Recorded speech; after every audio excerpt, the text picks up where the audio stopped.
Morning, Sarvodaya, नमस्कार। कैसे हैं आप लोग? मज़े में? Very good. हम भी बहुत मज़े में हैं, बहुत मज़ा आ रहा है। चलिए, मज़ा की बात फिर कभी होगी। कुछ क्लास की बात कर लिया जाए। पिछली क्लास में मुझे याद है कंजंक्शन पढ़ाया गया था, आपको याद है ना आपको? और कंजंक्शन का डेफिनेशन, उसके काइंड्स और इवन उस काइंड्स के कंजंक्शन के काइंड्स के को शॉर्ट में याद करने का तरीका भी हमने ट्रिक भी बताया था कि कोऑर्डिनेटिंग कंजंक्शन को, सबऑर्डिनेट कंजंक्शन को और कोरिलेटिव कंजंक्शन को कैसे शॉर्ट में याद रखते, कैसे इधर स्टोर करके रखते। आज के क्लास में डील करेंगे। क्या डील करेंगे? सारे कंजंक्शन का यूजेज। जैसा आप बेसिक नॉलेज के तौर पर आप जानते हैं कि कंजंक्शन एक ज्वाइनिंग वर्ड होता है, एक लिंकिंग वर्ड होता है। बस उसका काम होता है दो वर्ड को जोड़ना, दो सेंटेंस को जोड़ना, दो फ्रेज को जोड़ना, दो स्टेटमेंट को जोड़ना और इवन दो क्लॉज को भी जोड़ता है। मतलब उसका काम बस जोड़ना ही है और कोई एक्स्ट्रा काम नहीं है। बात समझ। लेकिन उसके पहले मैं एक थोड़ा सा बात बता देता हूँ, जान लेना चाहिए आपको, जरूरी है। कभी कभी होता है रिलेटिव प्रोनाउन होता है। जब आप प्रोनाउन पढ़े होंगे तो उसमें आपने पढ़ा होगा रिलेटिव प्रोनाउन। ये रिलेटिव प्रोनाउन कंजंक्शन के जैसा ही दिखता है। सेंटेंस में जब आप देखेंगे तो वो कंजंक्शन के ही जैसा देखेंगे, एकदम अंतर नजर नहीं आएगा। कब अंतर नजर आएगा? जब आपने डीप स्टडी किया है तब आपको अंतर नजर आएगा। वो मैं पहले एग्जांपल के साथ मैं बता देता हूँ, पहले आप समझ लीजिए। ये मैंने लिखा, this is the pen that I bought yesterday. ये सेंटेंस आप देख रहे हैं, इस पे लिखा हुआ है this is the pen that I bought yesterday. अब जैसा आप कंजंक्शन पढ़े कि कंजंक्शन दो सेंटेंस को जोड़ता है, तो एक सेंटेंस बोलेंगे आप ये है, दूसरा सेंटेंस बोलेंगे आप ये, ठीक है। अगर आप इसको सेंटेंस पर लोगे दिस इज द पेन और मान लिया ये नहीं है, केवल इतना ही है, तो इतना ही है तो इसका मीनिंग क्या बताएंगे? अगर ये वाला पार्ट इस सेंटेंस में नहीं है, केवल इतना ही पार्ट है माय डियर, तो ये सेंटेंस अपने आप में इनकम्प्लीट है और ये एक सेंटेंस नहीं हो सकता। बात समझ रहे? इसको अपना मीनिंग देने के लिए इस सेंटेंस की जरूरत होती है। तो वैसा सेंटेंस जिसको खुद का मीनिंग देने के लिए दूसरे सेंटेंस पे निर्भर होना पड़ता है, वो क्लॉज होता है। वो क्या होता है? क्लॉज होता है। आप अब समझ गए कि ये भी क्लॉज है और ये भी क्लॉज है। ओके, तो जैसा कि डेफिनेशन आप कंजंक्शन का पढ़ चुके हैं कि एक कंजंक्शन क्लॉज को भी जोड़ता है। तब ये पहला क्लॉज, ये दूसरा क्लॉज है और दोनों क्लॉज को ये दैट जोड़ रहा है, मतलब ये आपके नज़र में है कंजंक्शन। क्या है? कंजंक्शन आपके नज़र में, अगर आपने डीप अध्ययन नहीं किया है तब। लेकिन मेरे नज़र में ये माय डियर कंजंक्शन नहीं है। पूछे क्यों नहीं है? तो मैं आपको बताता हूँ ये कि कंजंक्शन क्यों नहीं।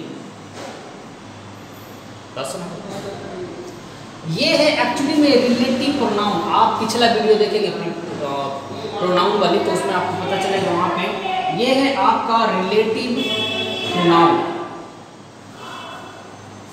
पूछिए क्यों है रिलेटिव प्रोनाउन? ये जो वर्ड है ये दोनों का रिलेशन बता रहा है। ये दोनों का रिलेशन मतलब समझ रहे हैं, एक के बिना दूसरे का काम नहीं चल रहा है, मतलब रिलेट कर रहा है। और जब रिलेशन बताता है माय डियर, तब वो रिलेटिव प्रोनाउन होता है, कंजंक्शन नहीं होता है। दैट भी कंजंक्शन होता है, लेकिन किस कंडीशन में होता है ये अभी बताएंगे, ठीक है।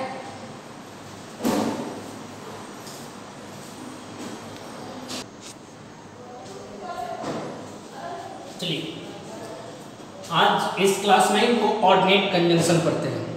कोऑर्डिनेट कंजंक्शन, बात समझ रहे हैं? कोऑपरेट, को का मतलब होता है साथ देना, ये जो ओनली वर्ड है साथ देना या फिर साथ जोड़ना, इसको कहते हैं साथ जोड़ना।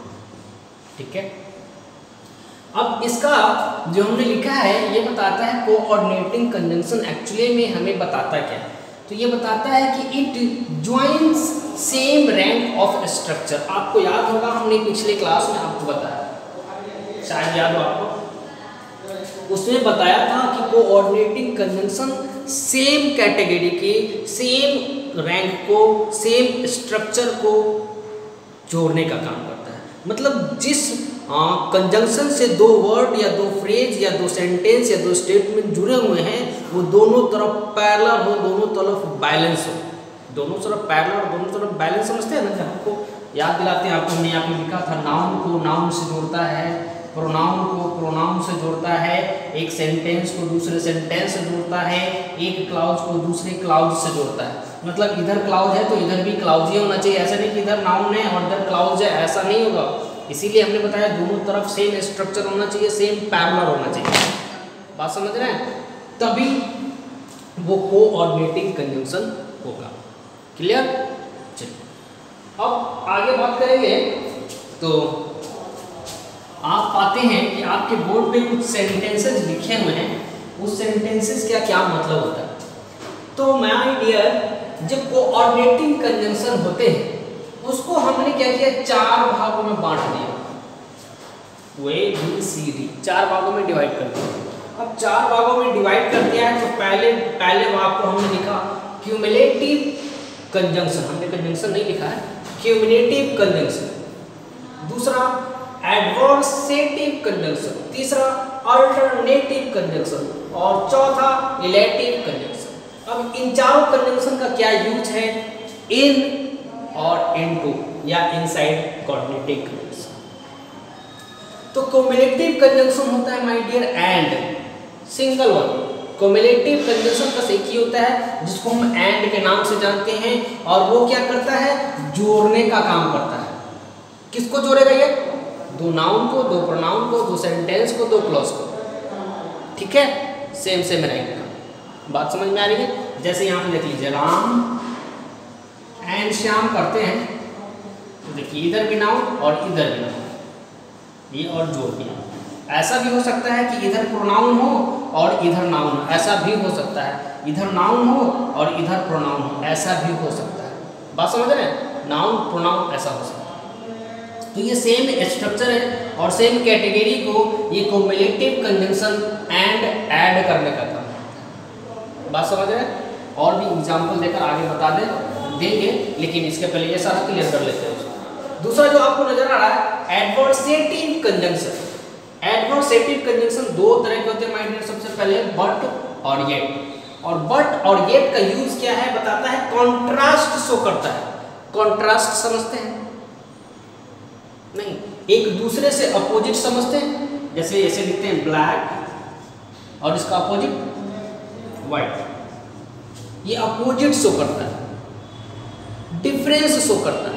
और जब सेंटेंस आपको डिफरेंस लगे, दो पार्ट है सेंटेंस के, दो वर्ड है सेंटेंस के, दो नाउन है सेंटेंस के और दोनों डिफरेंट कर रखे हो, तब बट का यूज करते हैं। समझ रहे ना? जैसे राम रिच है, Ram is a rich but माइजर। Ram is a rich but माइजर। यहाँ देख लीजिए, हम लिख ही देते हैं यहाँ पे, Ram is rich but माइजर। Clear हो रहा है? देख लीजिए, ये इसको छोड़ दीजिए। हमने बताया सेम स्ट्रक्चर, सेम है, रिच माइजर, रिच माइजर, रिच माइजर। कॉन्ट्रास्ट, दोनों वर्ड कॉन्ट्रास्ट शो कर रहा है कि नहीं, एक दूसरे के अपोजिट है या नहीं। अगर एक दूसरे के अपोजिट है, एक दूसरे से कंट्रास्ट शेयर कर रहा है, तब बट का यूज करेंगे। अगर ऐसा हो तो हम एंड भी यूज कर सकते हैं कि दो वर्ड का जोड़ना, तो इसका भी काम है। दो वर्ड का जोड़ना एंड का भी काम है, तो हम बट की यूज करेंगे, ऐड क्यों नहीं यूज करेंगे? तो एंड यूज करेंगे माय डियर। तो Ram is rich and माइजर, Ram is rich and माइजर करेंगे तो गलत होगा। क्यों गलत होगा? क्यों गलत हो? क्योंकि हमने यहाँ पे ऑलरेडी बताया आपको कि कॉन्ट्रास्ट जब कोई सेंटेंस, वर्ड या फ्रेज या क्लॉज शो करता है तो हम बट का यूज करते हैं, एंड का नहीं। बात समझ गए? चलिए अब आगे चले।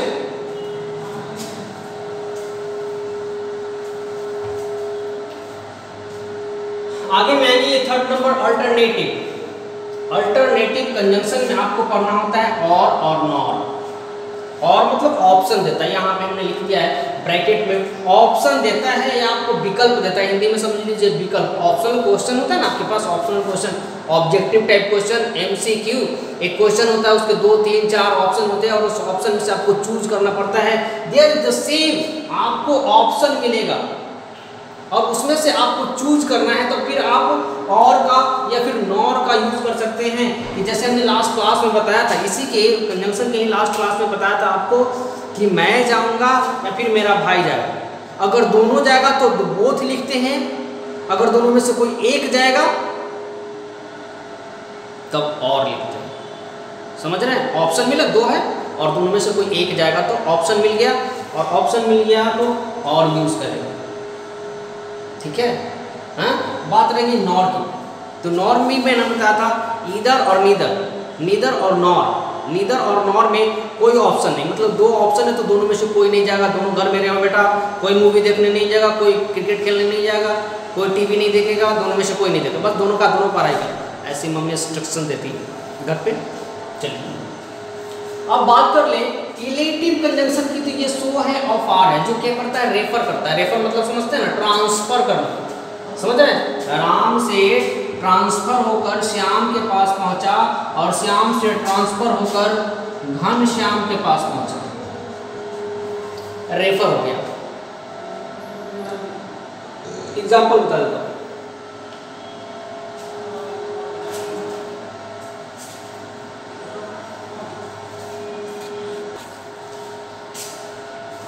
Example,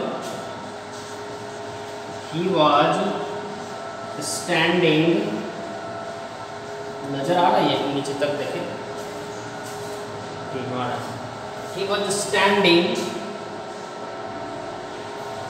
in front of me so that I can't see the TV। देखिए 2 सेंटेंस है, 1 2 और ये क्लाउज नहीं। ठीक है? अगर मैंने बताया था सबसे पहले में दैट वाला बात है, ये है आपका फिर से रिलेटिव प्रोनाउन और बच गया ये सो। वह मेरे सामने खड़ा है इसलिए मैं टीवी नहीं देख सकती। वह मेरे सामने खड़ा है इसीलिए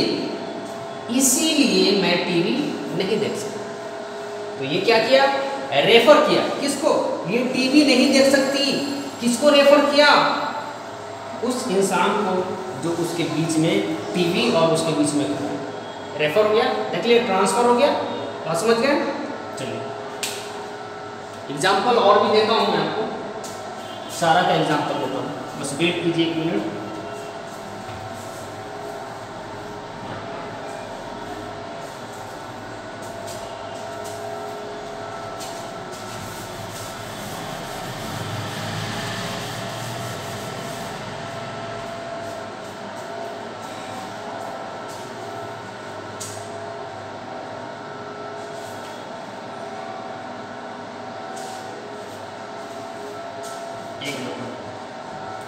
Ram Shyam are good friends. fill in the blanks. Second number, give me a pen dash pencil. Third number,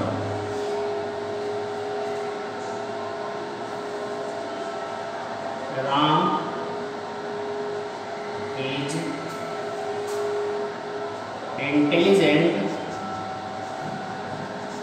dash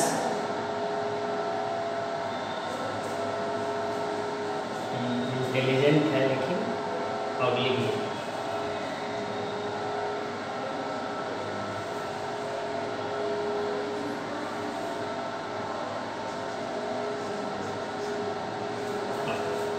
ये आपको 3 सेंटेंस लिख दिया हमने और नीचे में जगह नहीं है तो पहले इन 3 सेंटेंस को बता दें। यहाँ पे fill in the blanks medium और आपको कंजंक्शन फिल करना है। यहाँ पे वर्डिंग हो गया fill in the blanks with suitable conjunction.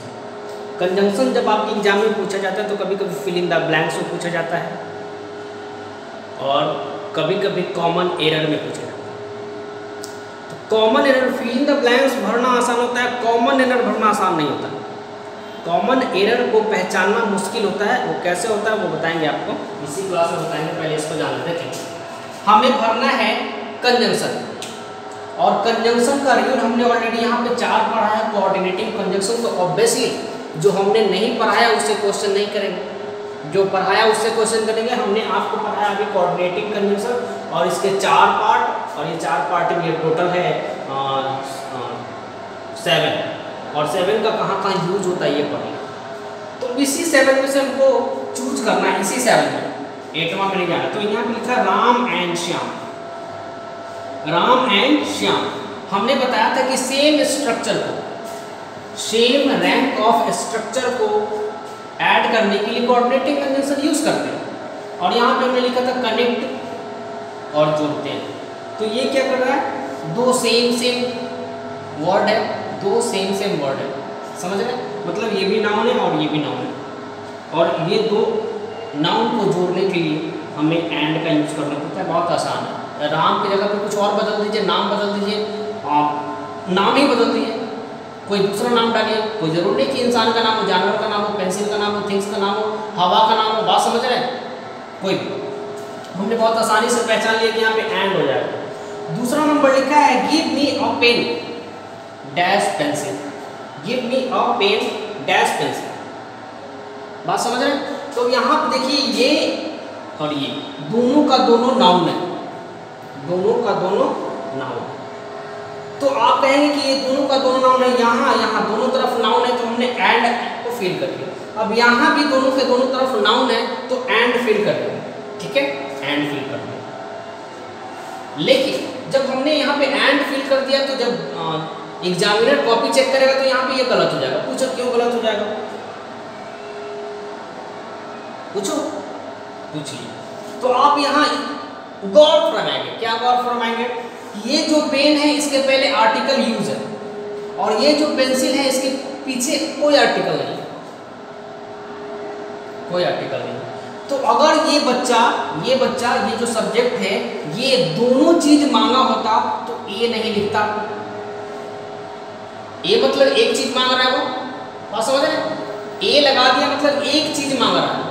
अगर दोनों मांगता वो तो ए नहीं लगाता, लेकिन इसने ए लगा दिया मतलब दोनों में से कोई एक चीज मांग रहा है। बात को समझेंगे, दोनों में से कोई एक चीज मांग रहा है।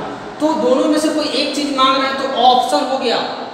क्या हो गया, ऑप्शन। और जब माय डियर ऑप्शन की बात करते हैं तो यहाँ पे बैठ देख लीजिए, ऑप्शन कॉन्ट्रास्ट शो करता है। Sorry, give me a pen और सॉरी ऑप्शन दे रहा है, ऑप्शन दे रहा है तो और फील करेंगे क्या, और गिव मी अ पेन और पेंसिल, दोनों में से कोई एक मांग रहा है। क्लियर है।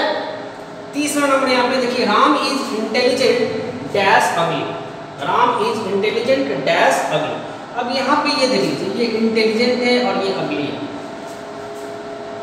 राम तेज भी है और बदसूरत भी है।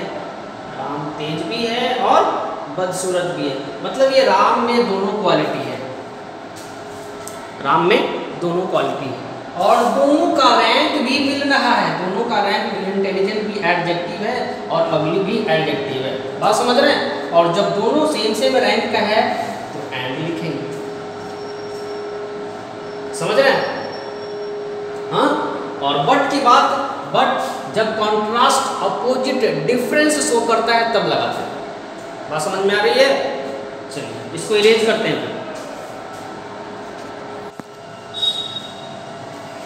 Now I have written 5 sentences on the board.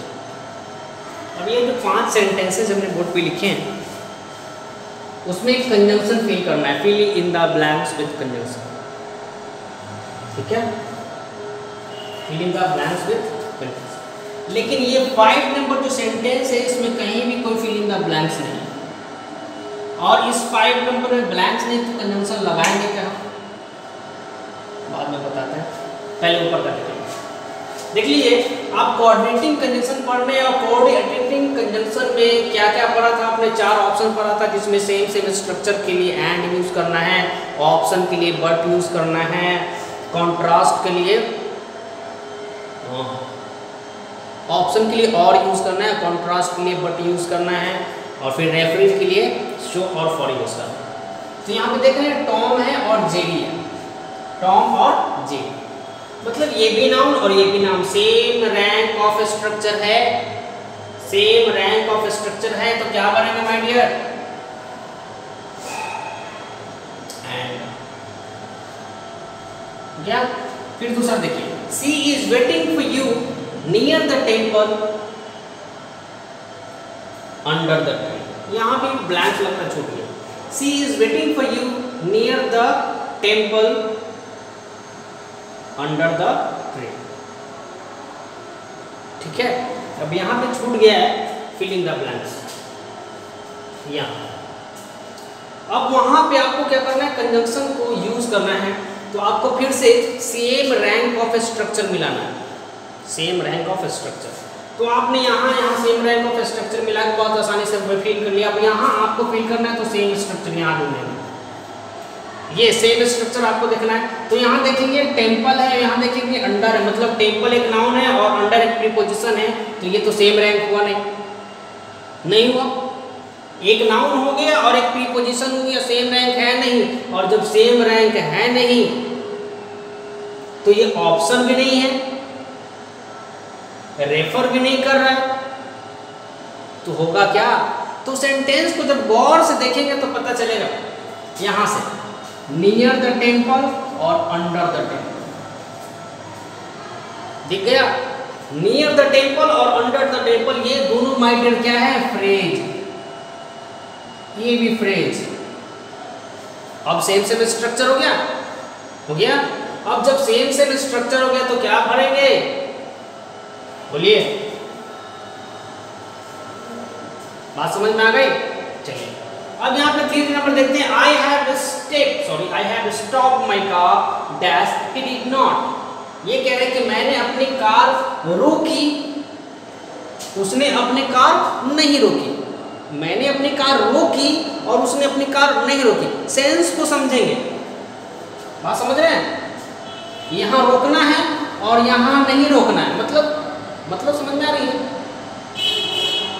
बात समझ में आ रही है, कॉन्ट्रास्ट हो रहा है या फिर सेम स्ट्रक्चर वाली बात हो रही है या फिर ऑप्शन दिया जा रहा है, बात समझ रहे हैं, तो आप बताइए क्या होगा, ये अपोजिट है एक दूसरे के, ये रोका और ये नहीं रोका, और जब अपोजिट वाली बात होती है तो क्या यूज करते हैं, opposite word, I have stopped my car but he did not, clear।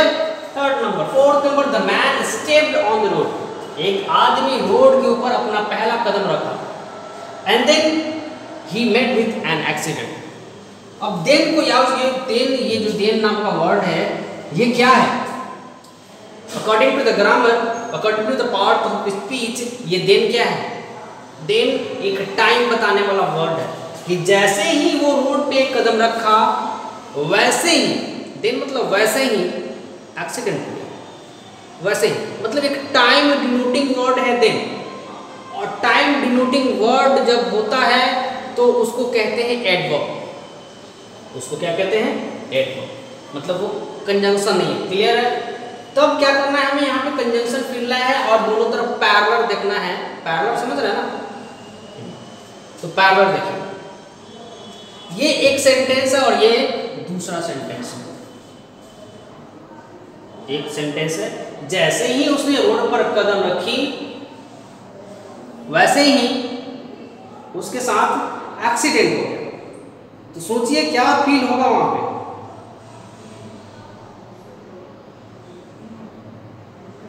सोच लिए?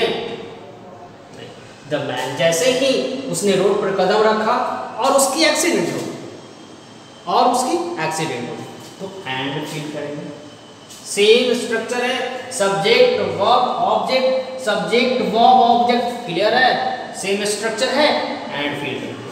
अब यहाँ पे देखते हैं, ये हमने बताया था कॉमन एरर से रिलेटेड क्वेश्चन। तब कॉमन एरर ढूंढना बहुत आसान काम नहीं है, बहुत मुश्किल काम, लेकिन यहाँ आसान। क्यों आसान है मैं बताता हूँ। सेंटेंस को देखिए, even they reach there they won't be able to find me. जब वो वहां पहुंचे तो मुझे ढूंढने में नाकाम रहे। अब यहाँ पे देख रहे हैं आप, इवन है, आप बोलेंगे कि ये जो इवन है ये इन दोनों सेंटेंस को जोड़ता है।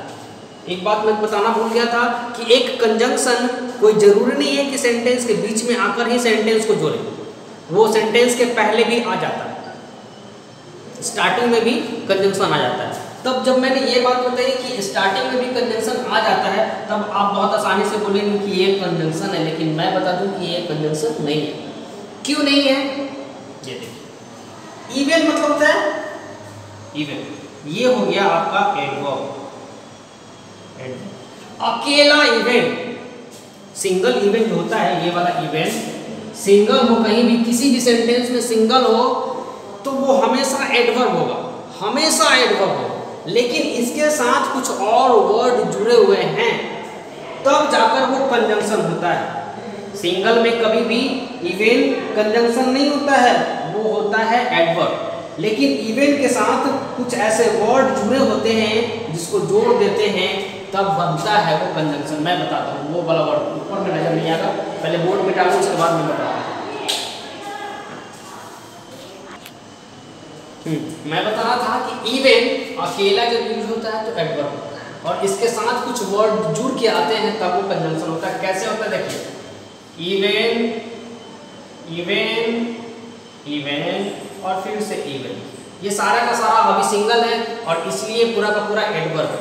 इसके साथ जब कंजंक्शन आता है तब क्या होता है, इवन इफ ऐड होता है, ये दोनों एक साथ आ गया तो कंजंक्शन है। इवन थ्रो क्या होता है, इवन थ्रो, और फिर इवन वेन और फिर इवन देन। ये जो वर्ड है ये जब इवन के साथ में आता है तब ये होता है कंजंक्शन। अगर वो अकेला आता है तो होता है एडवर्ब। ठीक है, चलिए। ओह, यहाँ तो बताना ही भूल गया कि यहाँ पर क्या होगा, ये तो एडवर्ब है लेकिन हमें तो कंजंक्शन यूज करना है, तो क्या करेंगे, इवन इफ यूज करेंगे। इवन इफ दे रीच, हाँ मिटाते हैं फिर आगे बढ़ते हैं।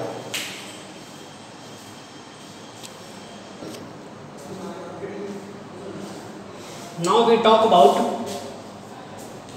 subordinate conjunction या सबऑर्डिनेटिंग कंजंक्शन। सबऑर्डिनेटिंग कंजंक्शन की बात करेंगे तो माय डियर आपको क्लॉज नहीं पढ़ाया गया है।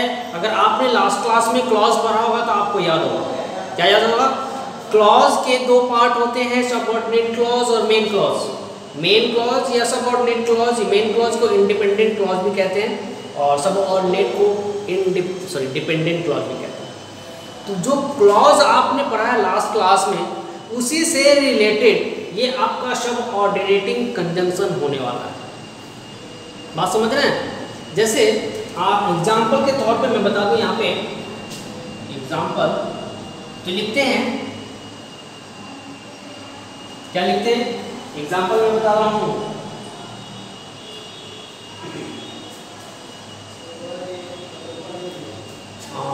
ऐसे लिखते हैं, घोस्ट हैव, सॉरी एग्जाम्पल लिख रहा हूँ, long teeth, ghost have long teeth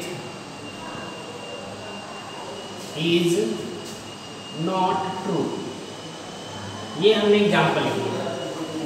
ghost जो होता है, घोस्ट मतलब भूत प्रेत होता है, और भूत प्रेत के पास लंबा दांत होता है, ये सच नहीं है, ये सेंटेंस का मीनिंग है, देख रहे हैं। अब इस सेंटेंस को डीपली ऑब्जर्व करेंगे तो सबसे पहले आप इस सेंटेंस का स्ट्रक्चर होता है सब्जेक्ट प्लस उसका मेन हेल्पिंग वर्ब और प्लस ऑब्जेक्ट, ऐसा स्ट्रक्चर आप लोगों ने पढ़ा। सब्जेक्ट होता है, हेल्पिंग वर्ब होता है और ऑब्जेक्ट होता है। अब इस स्ट्रक्चर के अकॉर्डिंग अगर आप इस सेंटेंस को देखेंगे, देखते हैं तो पाते क्या है, ये सही में सब्जेक्ट है, ये सही में हेल्पिंग वर्ब है और ये सही में ऑब्जेक्ट है।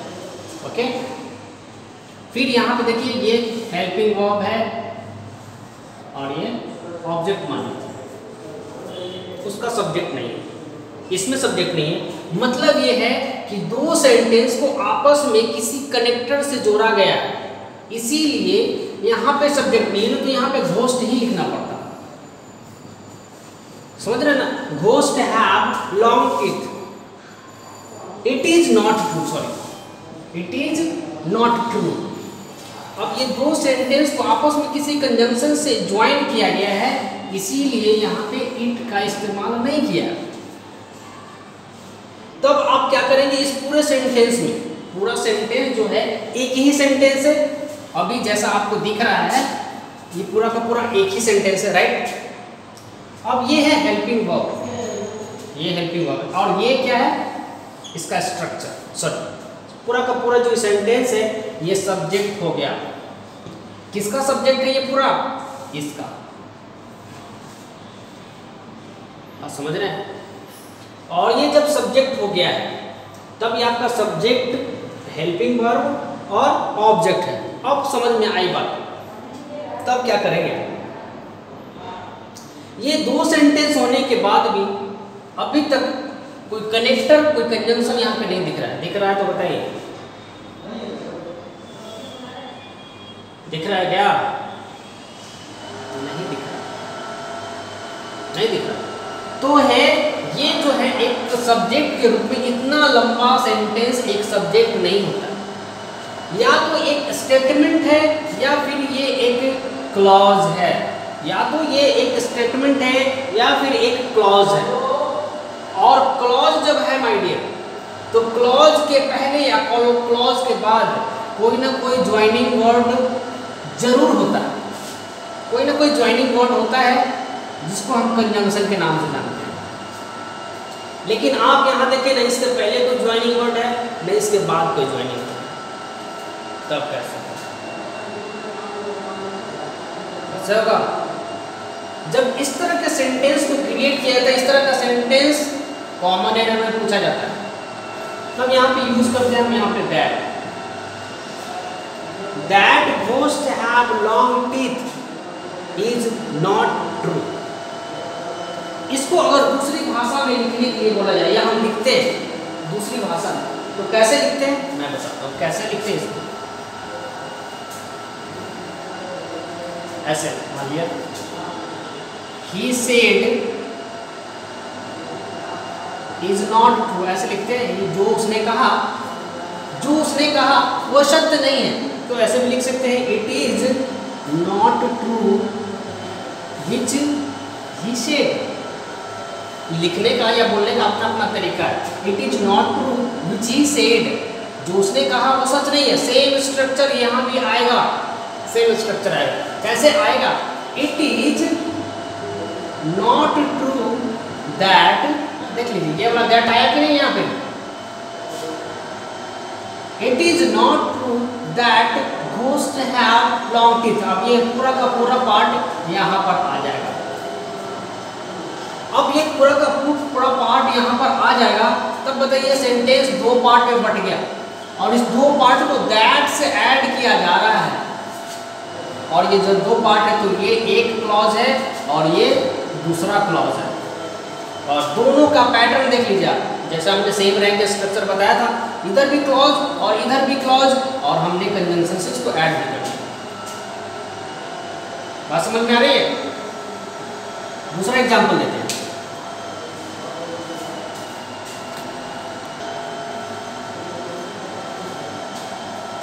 they will not join the other party, they will join other party is rumour.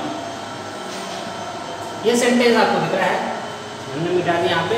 They will join the other party is rumour, मतलब ये जो सब्जेक्ट है ये किसी और पार्टी को ज्वाइन करेगा, ये एक अफवाह है, इसका मतलब समझ रहे हैं। अब मतलब यहाँ पे देख रहे हैं हेल्पिंग वर्ब है, और मतलब ये पूरा का पूरा जो है, ये पूरा का पूरा ये सब्जेक्ट है इस वर्ब का, और हमने बताया इतना लंबा सब्जेक्ट नहीं होता।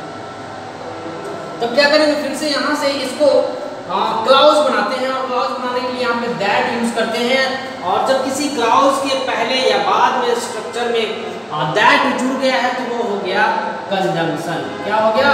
कंजंक्शन। क्यों हो गया ये फिर से बता दें, इसको पहले लेके आते हैं, it is rumour, it is ये र्यूमर। अब इसको लेके आएंगे ना, इट इज र्यूमर दैट। क्या है र्यूमर? क्या र्यूमर है ये पूछ रहा है, ये एक र्यूमर है, क्या र्यूमर है? तो क्या र्यूमर का जवाब देना पड़ेगा, तब ये सेंटेंस आएगा फिर से यहाँ। It is rumour that they will join the other party. ये एक क्लाउज और ये दूसरा क्लाउज, और एक क्लाउज दूसरे क्लाउज को जोड़ सकता है with the help of conjunction. बस समझ में, बस समझ में आई। इसके बाद क्लास को मैं भी यहाँ पे स्टॉप करता हूँ, इसके बाद जो रेस्ट पार्ट बच गए हैं फिर अगले क्लास में करेंगे। बस समझ गए? बहुत सारा तो नहीं, हमने 5 बताया था, सबऑर्डिनेट क्लाउज नहीं, कोरिलेटिव बताया था, कोरिलेटिव 5 बताया था, लेकिन सबऑर्डिनेट में बहुत ज़्यादा था, और उस बहुत ज़्यादा में से हमने बताया था जो आपके लिए इम्पोर्टेंट है वो ऊपर आएगा। तो उसमें आपने क्लाउज पढ़ा। एक्चुअली में सबऑर्डिनेट कंजंक्शन जब करते हैं तो मोस्ट ऑफ उसमें सबऑर्डिनेट क्लाउज ही हैं। सबऑर्डिनेट क्लाउज को पहचान लिए मतलब वो सबऑर्डिनेट कंजंक्शन है, और डिटेल में पढ़ेंगे अगले क्लास में। ठीक है, मिलेंगे ना। Good bye.